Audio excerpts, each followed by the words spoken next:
Well then, let me be clear. My mother and sister are going to live together with us from now on. If you don't like it, sleep outside." Brandon was making a face as if saying, "Isn't that impossible?" and sported a mean, ugly laugh. I was just a convenient wife for Brandon, and it was normal for me to be subjected to such insulting words every day. However, I could no longer endure this. "If that's the case, I'll sleep outside starting tonight. Don't complain about who I'm with." "There's no way I would complain. Do whatever you want." Brandon snorted and laughed at my statement. But the next morning, when he saw the garden, he panicked and regretted his words. "My name is Noel Harris. I am 42 years old and work as a professional freelance illustrator. As I grow older, I gain more experience and manage to secure a sufficient income while working efficiently at home. I live comfortably in an urban area with my husband, Brandon, and we enjoy the freedom of our own private life together. Originally, I would have liked to have children, but Brandon preferred a life without children and clearly did not want to have them. On the other hand, my mother-in-law, Martha, who did not understand our lifestyle, always nastily said, 'A daughter-in-law who does not bear children is useless.' In the old days, you wouldn't have been able to complain even if you were divorced. Every time we visited my in-laws, it was always unpleasant, and her sharp tongue tormented us. My sister-in-law, Rita, who also has a difficult personality, belittled my work, saying, 'Drawing illustrations at home is like child's play, isn't it? I envy you for getting paid for doodling, but you don't make much, right? After all, you're just relying on my brother.' I wouldn't understand because our educational backgrounds are different. In reality, Rita didn't know that I earn as much as or more than Brandon, especially during busy periods when I make more profit than he does. Brandon always stood by me, saying Noelle is a precious daughter from another family. Such rude actions towards someone who has married into our family are unacceptable. This temporarily silenced Rita and my mother-in-law. However, they did not find it amusing when my father-in-law took my side, and in his absence, they secretly harassed me. While I felt like this was a vicious cycle, I was deeply grateful for the support of my father-in-law. If there's any consolation, it's that fortunately, we rarely saw them as my in-laws' home was several hours away by train. This distance usually allowed us to avoid their unpleasant comments and attitudes, and major troubles were rare. However, one day, while I was deeply engrossed in my illustration work at home, I received a sudden call from my husband. "What do you mean, your father has passed away?" I was at a loss for words at the unbelievable news. It seems that his condition had worsened without us noticing. Afterward, caught up in arranging the funeral and other preparations, I had no time to mourn and just spent being busy day after day. As a result, I couldn't return home for a while. The reason I was busy was because Martha and Rita dumped all the troublesome matters on me, showing no intention of helping. I had never imagined so much work would be necessary when a person dies. While going through these experiences, my strength quickly drained in just a few days. After managing to send my father-in-law off on his final journey, I returned home and finally thought I could settle down and confront my grief when an unexpected proposal was made. "Only my mother and sister are left in that house. I'm worried about them, so let's move back home," Brandon suddenly said. I was shocked and replied, "What? Why all of a sudden? What about your job?" Brandon proudly said, "Don't worry, I've already secured a job at a company run by a friend back home. All arrangements are made. You can work remotely, so it doesn't matter where we live, right? There's absolutely no problem, so rest assured." Knowing that he had planned everything without consulting me, I felt angry at Brandon's unilateral decision. He was not listening to my objections and had already started preparing to move. Reluctantly, I also began packing. Originally, Brandon insisted on living together with his parents, but I firmly refused and said, "Then I will stay here." Eventually, we decided to rent an apartment a little away from his parents' house, and we moved there. However, even after the move, Martha and Rita frequently visited without reason, disrupting my work. Their sudden visits made it difficult for me to concentrate on my tasks, causing frequent interruptions and irritation. Since they are not working at the moment, it seems they have a lot of free time on their hands. I have repeatedly asked them indirectly to refrain from visiting so often, but it seems my requests were not fully understood as they came over almost every day and spent their time as they pleased. But that was not the only source of stress. When local residents saw me, they started whispering among themselves. "People from the city stand out here. Noelle, you're a bit out of place. You need to make more effort to blend into the community," they said. When I told Brandon about this, Martha and Rita, who happened to be there, threw sarcastic comments at me. Do I really stand out? The presence of Martha and Rita was already a source of stress, and feeling like I had no allies around, I regretted moving to the countryside and let out a big sigh. One day, without any special reason, Martha and Rita came over again. "Aren't there any sweets here? You should be a bit more considerate. We are guests, after all. Shouldn't you have prepared something?" Martha began rummaging through the kitchen cabinets uninvited and continuously voiced her complaints. It's difficult to patiently endure such demanding visitors, and I sighed internally. Meanwhile, Rita sat down on a chair, lacking manners, and suddenly demanded money from me. "Hey, Noelle, could you lend me some money?" "What?" I was surprised by her abrupt request and asked, "I'm going to New York City soon. I'm planning to go to a theme park with a friend who lives there. I'm asking for money for the trip," Rita said, as if it was natural to ask for money. I was simply astonished by her brazen request and found myself arguing back. "Why don't you consider working and earning your own money? That way, you'd have more money to spend freely." However, my suggestion only angered Rita. She abruptly stood up from her chair and, hitting the desk with force, yelled at me, "You're lecturing me. What can someone like you, who only finished high school, say to someone like me who graduated from university? You're way too arrogant. Know your place and act accordingly," she shouted. Martha, who had been listening, agreed with her. "Rita is right. What an arrogant daughter-in-law you are.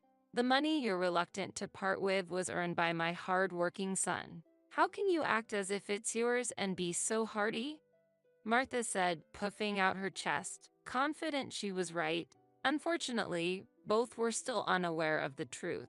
Brandon recently switched jobs to a company run by a local friend, which resulted in a decrease in his income. As a result, I end up covering the pocket money Rita wants.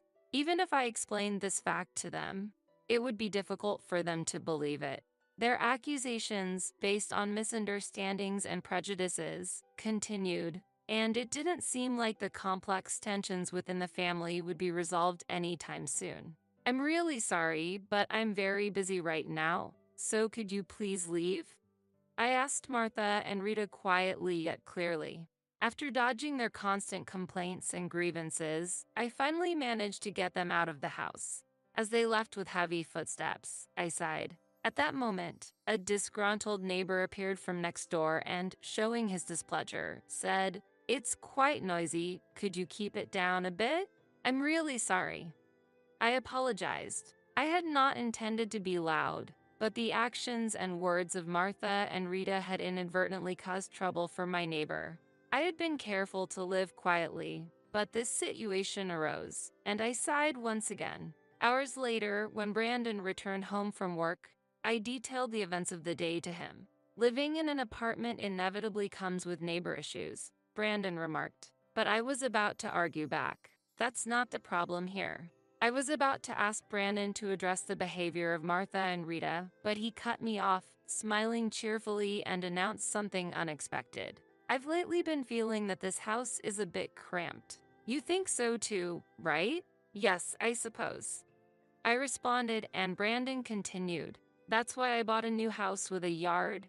His words were delivered casually, as if he had just picked up something trivial on his way home from work. I was so shocked that I couldn't immediately grasp what he was saying. "You bought a house? Wait, what are you talking about?" I asked, unable to hide my surprise. "Yes, it's secondhand, but it was a good deal. I managed to secure it using my savings, Brandon explained. Then, I eagerly questioned him about when he decided to make such a major purchase and why he hadn't consulted me before buying. However, Brandon seemed unconcerned with my words. Caught up in the joy of acquiring a new home, he casually dismissed my concerns. I was about to lose my temper, but since the purchase had already been made, I had no choice but to accept it. Indeed, the apartment was cramped as Brandon had said, and I told myself that living in a house wasn't a bad thing after all. A few days later, we moved to the new house. However, upon arrival, we were greeted by Martha and Rita, who were already there settling down. "What on earth is this?" When I demanded an explanation in a trembling voice, Brandon casually replied, "Oh, didn't I mention? They're going to live here with us too. Their old home is getting too run down and will be demolished. The land is going to be sold. The construction contract is already complete, and the sales process is underway." Wait a minute. Why didn't you tell me? As I struggled to comprehend the unbelievable reality, I was overwhelmed. Seeing my distress, Brandon continued as if it were nothing. "Well then, let me be clear. My mother and sister are going to live together with us from now on. If you don't like it, sleep outside." Brandon's face sported a mean, ugly laugh as he spoke. The moment I saw his smile, something inside me shattered. "If that's the case, I'll sleep outside starting tonight. Don't complain about who I'm with. There's no reason to complain. Do as you like." The two of them watched our exchange with glee, laughing as they said, "Great. Now that the nuisance is gone, we can use this place more freely. Why don't you just go back to your parents' house while you're at it?" Ignoring their mocking laughter, I carried my belongings out to the garden. I then made arrangements to begin living outdoors by contacting someone. The next day, I slept so well. I stretched expansively in the garden of the house Brandon had purchased. It felt like I had awoken from a deep sleep for the first time in ages. After I moved my belongings to the garden, Brandon, as if to harass me, deliberately closed the curtains. He probably didn't know what I was up to outside, but he couldn't keep the curtains closed forever. Morning came, and Brandon finally opened the curtains. When he saw the garden, his face changed. "What is this? See, I told you not to complain no matter who I'm with." Brandon pointed at my side, trembling with shock, and exclaimed, "But who brings such a big dog into our backyard?" My large dog wagged its tail in response. The dog, a Rottweiler, was a type of breed that I had raised back at my parents' home. I had set up a large tent I brought from home in the garden and spent the night there with my dog. That evening, I had called my mother, explained the situation, and borrowed the tent and my dog. I thought not just bringing the tent but also my beloved dog was a good opportunity to enjoy the spacious yard freely. My dog was enjoying the outdoor life, and last night, it was in a very good mood. I also had a fun night for the first time in a long while and woke up feeling refreshed in the morning. On the other hand, Brandon was pale and clearly in a bad mood. "That dog, it came from your parents' home, didn't it? Take it back immediately." Brandon is extremely afraid of large dogs. Part of the reason I brought my dog was indeed to spite him. He had been chased by a large dog as a child and had been afraid of them ever since, to the point that he would get scared just by seeing one. Consequently, when my parents first met him, my brother had to take the dog for a walk. But let's leave that story for now. Hearing Brandon's screams, Martha and Rita appeared in the garden, rubbing their sleepy eyes. "What's the matter, Brandon? Why are you yelling so early in the morning? What? Why is there a dog here?" They both exclaimed in surprise. They too were not fond of dogs, often grimacing just hearing that my parents had a large dog at home. The sudden appearance of the dog threw them into total disarray. Brandon was also disturbed and began shouting for the dog to be taken out of the house. "What are you doing? This is just the sort of thing a high school graduate would do. I can't forgive this. I never thought I had such a crazy daughter-in-law. Normal people don't do this kind of thing. You're really out of your mind. You've completely lost it." As I remained silent, the three of them mercilessly criticized me. "It's so noisy this morning. You feel that way too, right? As I spoke to my dog, he wagged his tail vigorously. He may be large in size, but he's gentle, extremely smart, and kind. However, he shows no mercy to those who threaten his family. Why aren't you leaving? Can you hear me? As Brandon's sharp words rang out, my dog growled protectively by my side. Hearing this, Brandon yelled pitifully. At that moment, there was a rustling sound from the large tent I had been staying in. What's all this noise, first thing in the morning? Good morning, Dad. What? Emerging from the tent was my father. Brandon, upon seeing my father, let out a cry of surprise. Good morning, Brandon. My father warmly greeted him while Brandon just stood there, mouth agape. I'm hungry. Bro, you ate plenty yesterday. My brother chimed in next as he stepped out of the tent. My brother is married and usually lives elsewhere, but after hearing about my situation yesterday, he suggested, let's all camp out in the garden. Don't worry if any problems arise. We're here. Thus, it turned out that my entire family was enjoying a camp out at our house. Good morning, everyone. It seems my daughter has been quite a burden on you all, said my mother as she appeared next. She had a bright smile suitable for the morning, but her eyes were not smiling. When I explained the situation to her yesterday, she was the most outraged. Although she doesn't explode with emotions like Brandon, she harbors anger internally. This was evident from her cold gaze toward my in-laws. Brandon then said, "It's been a while." To my family, the energy he had earlier was gone, and he was awkwardly trying to muster a smile. Brandon might act tough with me, but he can't do the same in front of my father and brother. The reason is that both are very muscular, which intimidates him. My father is a former self-defense force officer, robust and muscular. Even after retirement, he doesn't skip his daily training, and he even placed in a triathlon last year. Moreover, my brother is an active police officer, dedicated to protecting the town and following in our father's footsteps with his training regimen. While my brother's family might be exasperated by his training, for me, he is a reassuring presence. Even the dogs they take for walks are muscular and formidable. Given their long-standing dedication to physical training, it's no surprise that our dog has grown accustomed to participating in their rigorous exercise routines. Now, while I have many things to say, first, I'd like to thank you for allowing us to use your garden. We got to spend a wonderful time as a family. My mother said politely. Martha said you're welcome in response, seemingly out of reflex. Despite the muscular men in the house, it's actually my mother who holds the highest rank in our family hierarchy. Our dog also trusts her the most and sees her as her leader. Even now, it sits composedly next to my mother. My brother and father often say that no matter how much they train, they can't match up to our mother. While she may not possess physical strength, she knows how to exert her influence when necessary. Once, when I was a child in elementary school and a classmate was malicious toward me, my mother spoke directly to the teacher and had the other child's parents call the school. There's no need for extra words. I want to know why you did such a thing to my daughter. Please speak freely, she said. Although always smiling, the pressure she exerted was immense, and it eventually led to the other child and their parents breaking down in tears.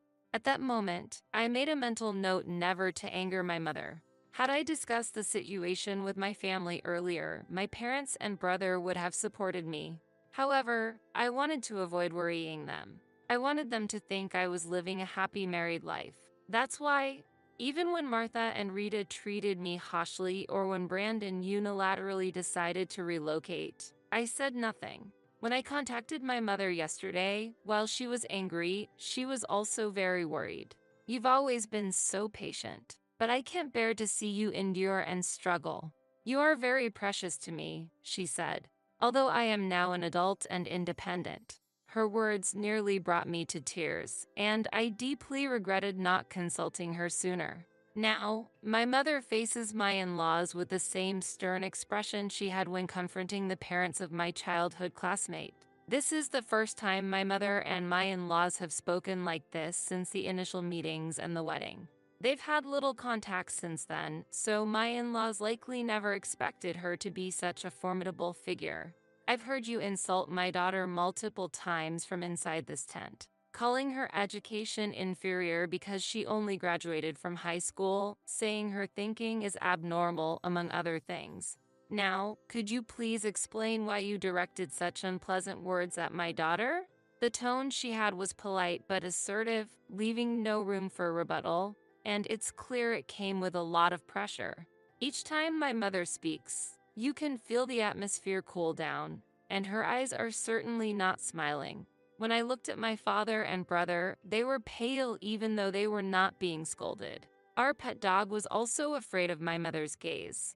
The in-laws facing my mother all had pale faces. Brandon tried to excuse himself. It was just a minor disagreement with Noel, but my mother counted. Oh, a minor disagreement? Brandon became even more flustered by my mother's chilly response. Then he started to blame me. How cowardly of you to call your family over. However, I was not shaken by his attack. When I responded, "You are with your family too. Is there a problem with that?" Brandon was at a loss for words. He tried to demean me but was clearly at a disadvantage. After pondering for a while, suddenly, his face lights up as if he had a brilliant idea. Then, with a voice full of conviction, he declared, "That's it, we're getting a divorce. To think you'd do as you please at home." His voice sounded triumphant. Was this his last resort? Did he think that by mentioning divorce, I would be shocked and apologize? I felt nothing when Brandon mentioned divorce now. My love for him had vanished long ago. With a mix of disdain and calm, I made a significant accusation. "I don't mind the divorce, but you will be paying a substantial property division for your infidelity." What? Did you think I didn't know? This is a small town, and an affair with someone from your own company would be conspicuous. Indeed, Brandon had been having an affair with a woman in her 30s who worked at the company run by his college classmate. Since the woman was also married, exposure of the affair was bound to cause a scandal. I had been suspicious of his late returns, but the discovery of a woman's handkerchief and a hotel receipt in his clothes confirmed the affair. There were no detective agencies in this rural area, so I conducted the investigation myself and found a plethora of evidence of his infidelity. The evidence was so abundantly clear, it made me wonder how he could have been so careless. If I submit these to court, there's no doubt I'd win a claim for property division. If that's the case, I'll introduce you to a lawyer friend of mine. Really? That would be helpful. Thank you, Dad. Brandon was shocked that his affair had been exposed, his face turning pale. Yet, he was not ready to give up and tried to retort with a trembling voice. "No, this is your fault. You're always at work, ignoring me." To this, my brother immediately responded, "My wife works full-time too, but that doesn't justify an affair, does it? How self-centered can you be?" My brother looked at Brandon with a look of disbelief. As a fellow married man, he couldn't comprehend Brandon's logic. "Exactly as my son said, your incompetence is why my daughter has to work so hard. If you had been a more trustworthy husband, it wouldn't have come to this," my father quickly added, criticizing Brandon. Brandon seemed lost for words due to their pointed rebuttals. Martha and Rita, however, supported Brandon's actions.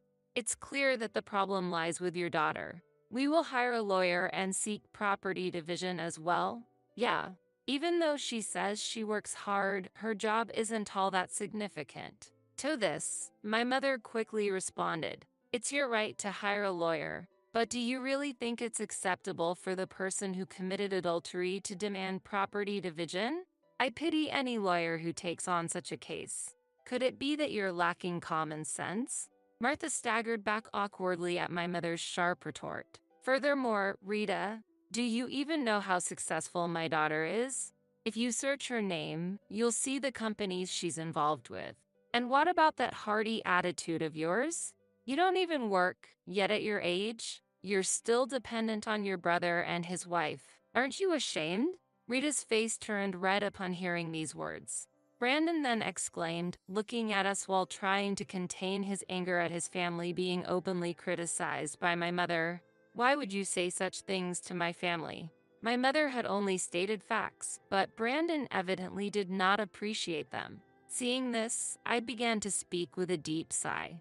I really can't believe I married such a person. It makes me question my own judgment. What did you say? Have you forgotten what you've done to me? You really think only of yourself. And those two, they say worse things to me than my own family ever did. Calling me the bottom rung because I only graduated high school? A useless wife because we don't have children. Since moving here, I've been nothing more than a convenient errand runner. Don't you think that's far more unreasonable compared to my family? I unleashed all the grievances I had held back until now.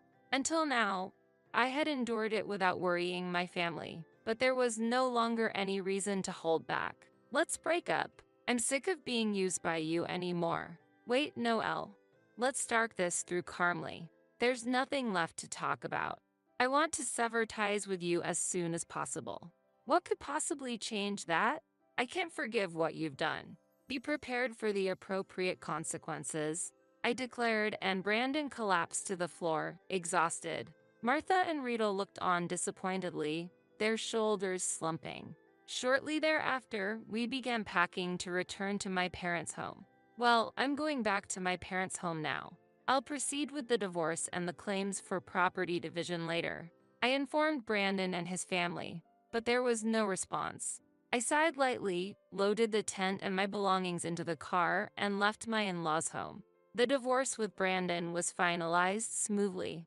The involvement of the lawyer my father had contacted proved effective. Even the usually assertive in-laws were weak in the face of an authoritative third party. The property division claim was accepted as I had hoped, but Brandon had recently purchased a new home and had no savings left. He sought financial help from his classmate who had employed him, but during this process, his affair with a coworker was discovered, and his classmate was furious. As a result, both Brandon and his affair partner were fired from the company. In the end, Brandon could only secure a loan from consumer finance companies, using the money to pay the property division. However, the loan came with high interest rates, making repayment very challenging for him. By the way, the woman involved in the affair was also divorced by her husband, who then demanded property division from Brandon. Consequently, Brandon was burdened with paying 2 property divisions, forcing him to sell the newly purchased home to cover these costs. After selling the house, Brandon, along with his mother Martha and sister Rita, moved to an older apartment with cheaper rent. Brandon managed to find some part-time work, but life was very tough for them. Rita finally started working as well, but without a proper employment history, she even struggled to find part-time jobs. Martha registered with a senior employment center, but job options were limited in the countryside, ultimately burdening Brandon to support all 3 of them. With only the income from his part-time job, it was difficult for him to support himself, let alone 3 people. They faced a bleak future. While proceeding with the divorce from Brandon, I spent several days moving belongings out of the in-laws' house. During one of these days, a neighbor suddenly approached me. "You're new around here, right? I heard you're Mrs. Harris." "Yes, that's correct." But the neighbor then expressed concern. "The lady and daughter of that house have a bit of a bad reputation around here. They're known to be condescending and to harass the neighbors. We were worried about your situation. Are you okay? If you need help, we're here to offer it." When I first moved to this area, I felt ostracized and thought the locals were wary of outsiders like me. However, they were actually concerned about me. Learning this truth, I relaxed and a smile naturally appeared on my face. "There's no problem, thank you." When I mentioned I was getting a divorce, the neighbor genuinely looked relieved and said, "That's good." I inwardly apologized for regretting my move to the countryside, realizing the community was more supportive than I had expected. Without Brandon and his family, this place would have been wonderful. After removing my belongings from the in-laws' house, I completed the move and the divorce proceedings. All that was left was to receive the final payment of the property division. However, on the day of the final payment, I received this message from Brandon. This completes the payment of the property division. Does this settle everything? How about we start over? I had kept Brandon's contact unblocked until the property division was fully paid, but receiving such an unpleasant message made me feel that I should have blocked him from the start. Start over? What kind of joke is that? I would refuse even if you offered me a fortune. Never contact me again. If you try to reach out, I will immediately handle it through my lawyer. After sending that message, I immediately blocked Brandon's contact. Since then, he has had no involvement in my life. After the divorce, I moved back to the city and have been enjoying my freedom. With the funds obtained from the property division, I treated my supportive family to a luxurious wellness trip. The time spent with my parents and my brother's family was an unforgettable, enjoyable memory. Being free from supporting Brandon's family, both mentally and time-wise, has given me more space in my life. While it's good to dedicate myself to work, there was no longer a need to overwork. Being released from the obligation to support the in-laws has also given me financial ease. Having learned from my failed marriage with Brandon, I am hoping to meet someone better next time. In the urban area where I live, being single in my age group is not uncommon, and events for singles in their 40s are frequently held. It takes a bit of courage, but I plan to try attending one of these parties soon. I will never undervalue myself again. Aware that I am the only one who can treat myself as valuable, I intend to enrich my